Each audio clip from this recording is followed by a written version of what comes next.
warahmatullahi wabarakatuh. Bismillahirrahmanirrahim. Alhamdulillahilladzi hadana li hadza wa ma kunna linahtadiya laula an hadana Allah. Asyhadu an la ilaha illallah wahdahu la syarika lahu wa asyhadu anna Muhammadan abduhu wa rasuluh. Rabbi shrah li sadri wa yassir li amri wahlul 'uqdatam min lisani yafqahu qawli. Rabbi ij'alni muqimas sholati wa min dhurriyyati rabbana wa taqabbal du'a. Amma ba'du, hadratul muhtaramin wal mukarramin, para wali, para kiai, khusus panjenenganipun Bapak Kiai Ahmad Suyuti, panjenenganipun Bapak Kiai Haji Bapak Abu Bakar, juga kiai-kiai pun, juga segenap jamaah Masjid yang kawula hormati. Alhamdulillah wa syukurillah, pada malam hari ini kita diberikan nikmat iman, Islam, syihatul afiyah, dan diberikan kesempatan bersama-sama taklim, belajar, sholat, khusyuk. Sebetulnya saya pun belum bisa khusyuk, makanya belajar saat menjenengan ini. Sopo ngerti jenengan sing khusyuk, kalau baca khusyuk direke. Makanya jenengan baca khusyuk, kalau baca khusyuk direke. Wa tawassaw bil haqqi wa tawassaw bis sabri.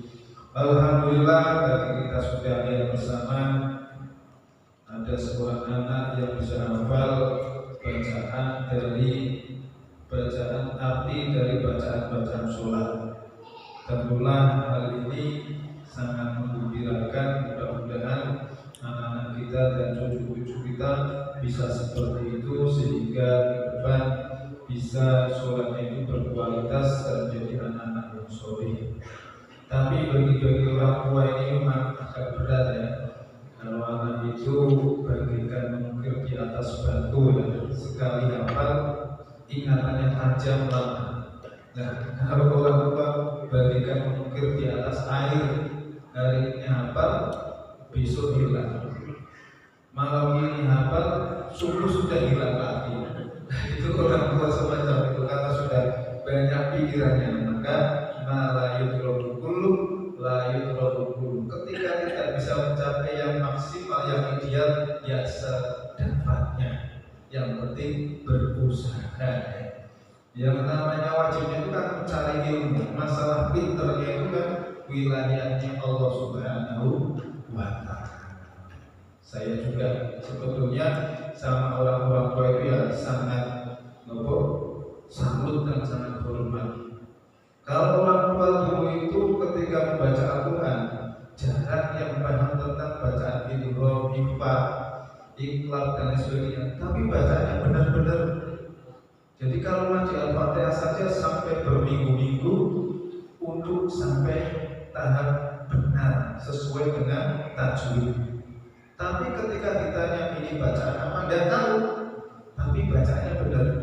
Lah mungkin kelas kita ini semacam itu, bacaannya mungkin tidak begitu menguasai, tapi usulnya dapat. Lah itu perlu persiapan, berarti kita perlu serius ketika sholat, sama seperti ngaji. Orang tua dulu itu kan semacam itu, baca Quran benar, tapi ketika ditanya tidak tahu, tapi benar. Karena yang wajib itu benar sesuai tajwid, bukan membaca mempelajari tajwidnya. Mempelajarinya adalah fardu kifayah. Sholat kita karena dalam usia yang sedemikian kita ini mungkin sudah kerepotan, ya yang penting berusaha khusyuk dengan cara apapun.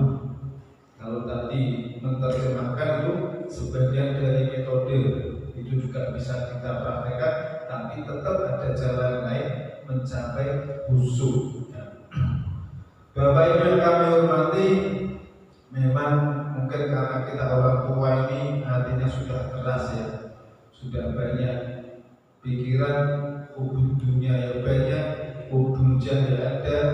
Nah inilah yang membuat hati-hati kita keras sehingga susah kadang disentuh dengan zikir-zikir. Nah marilah kita membaca istighfar, mudah-mudahan dengan istighfar hati hati kita menjadi lembut, hati kita bisa menjadi lebih mudah untuk khusyuk.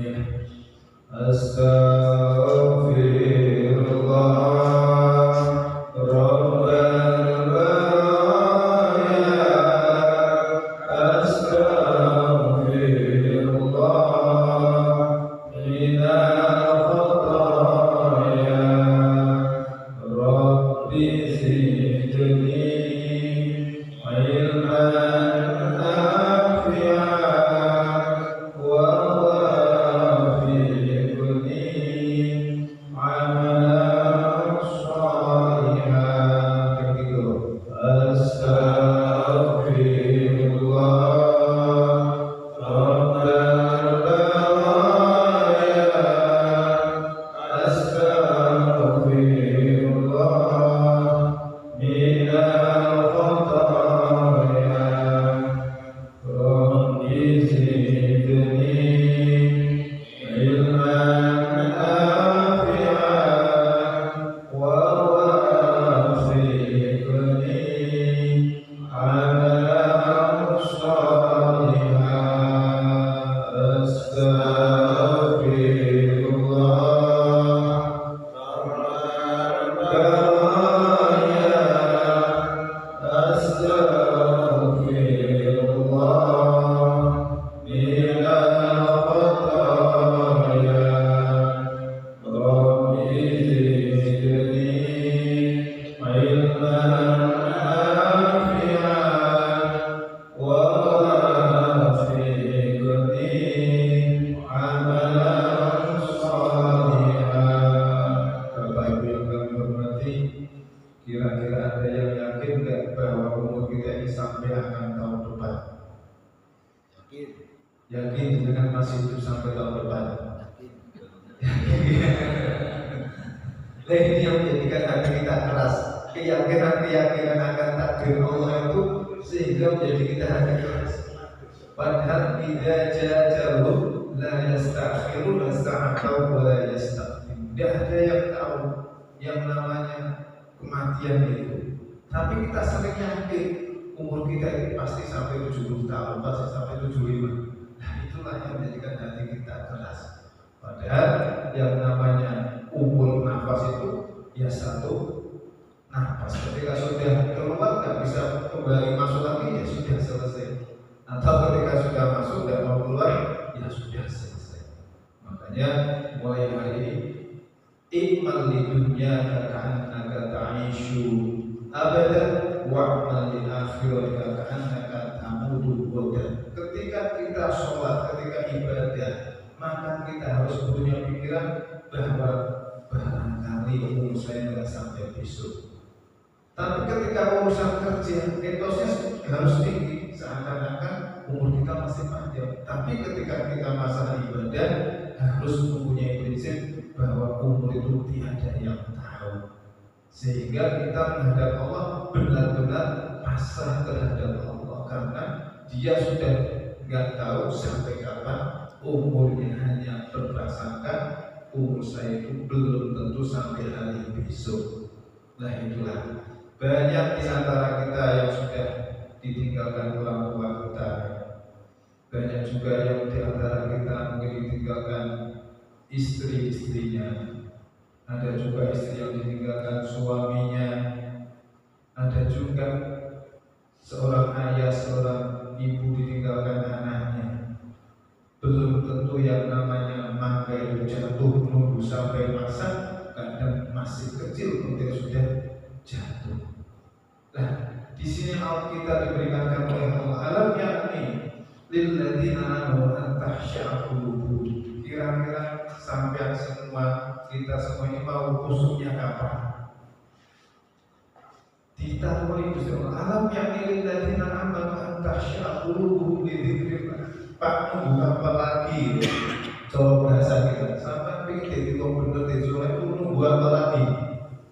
Nunggu tua, nunggu sukses, nunggu punya cucu, apa sampai mana?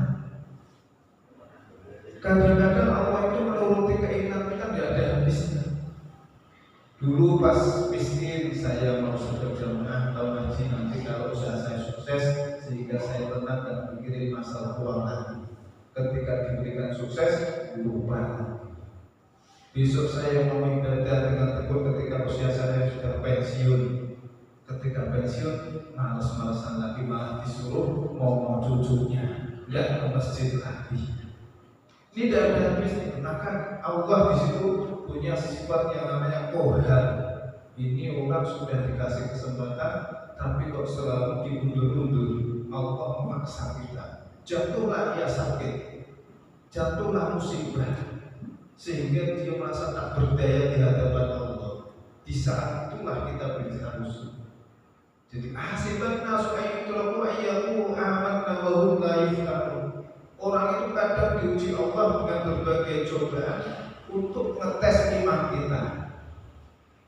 Diberi namanya sakit stroke, istrinya minta cerai, usahanya bangkrut, dia merasa dirinya sudah tidak ada apa-apanya di dunia ini, hanya minta pertolongan kepada Allah. Disitulah kita orang dipaksa untuk bisa khusyuk, bisa ibadahnya tepat. Nah, kita jangan sampai menunggu semacam itu, ya. Tidak usah menunggu kita diberi cobaan Allah berat, terus kita mulai ibadahnya serius. Jadi sebelum cobaan berat datang, kita persiapkan. Disitulah namanya makom syukur, ya. Ketika kita diberikan nikmat sehat, diberikan nikmat kecukupan, kita ibadahnya kok benar-benar diperhatikan, itu namanya makom syukur. Bapak Ibu yang kami hormati, kita tahu bahwa dosa kita ini banyak sekali. Sadar maupun tidak sadar bahwa kita mengingat Allah dan lupanya itu banyak. Sadar ataupun tidak sadar bahwa kita merasa lebih benar dibandingkan orang lain itu sering sekali. Orang lain di mata kita lebih banyak kesalahannya, sementara kita merasa bahwa diri kita ini banyak benarnya. Kita banyak takaburnya dibandingkan tawallunya. Kita lebih banyak riaknya, pamernya dibanding ikhlasnya. Kita lebih banyak tidak khusyuk di dalam sholat dibanding khusyuknya. Kalau itu semua kita sadari, insya Allah kita pun akan berusaha menjadi orang yang baik, orang yang soleh dan orang yang tekun. Masalah jalan itu memang nanti menemukan masing-masing. Wa qul ya'malu fasayarallahu a'malakum. Ketika proses itu kita jalani, ketika amalan itu kita praktekkan, nanti hasilnya Allah yang akan menunjukkan. Di Pulau Pahang dengan belajar sholat usul juga mesti bosan gitu. Tapi bagaimanapun harus dipaksa seperti orang belajar matematika. Sungkan nih belajar matematika, tapi tiap hari dipaksa dulu matematika. Akhirnya terbiasa. Walaupun nilainya kadang 5, kadang 2, tapi ya itulah sama. Sholat usulnya semacam itu. Masalah akhirat itu saya kira semua orang merasakan tidak ada yang enak. Masalah akhirat itu ya suka semua. Malah beliau Al-Mukarram Kiai Akram Sofar itu pernah ngomong saya, kalau ada orang ibadah haji terus ditanya setelah pulang, kamu beribadah haji di Mekah itu rasanya gimana? Oh, saya nikmat sekali, saya senang. Itu bohong. Pasti di sana susah. Tapi ya, itu yang mendikau Pak Akram Sofar, karena ibadah itu tidak ada yang enak kecuali yang sudah merasakan. Nah, itulah memang yang namanya ibadah itu perlu perjuangan semua. Wis yang penting kita belajar masalah hasil usul berapa persen pasrah itu mata Gusti Allah. Boleh kita sebut tidak menurut dengan tiap malam lewat sarang-sarang belajar sholat usul. Nah, mungkin seharusnya juga nanti ada semacam kayak dialog interaktif itu yang dengan masalahnya nggak usah. Kenapa? Nanti kan masalahnya beda-beda pasti. Oh saya itu nggak usah biasanya kalau pas barbeque-nya umat yang bisa usul. Oh saya biasanya pas tanggal tua nggak bisa usul. Oh saya kalau pas mau ke masjid istri saya ngomel itu nggak usul. Nah itulah ya problemnya beda-beda dan bisa disamaratakan. Berkata yang saya kalau aturakan yang tempat kami sampaikan mudah-mudahan manfaat. Allah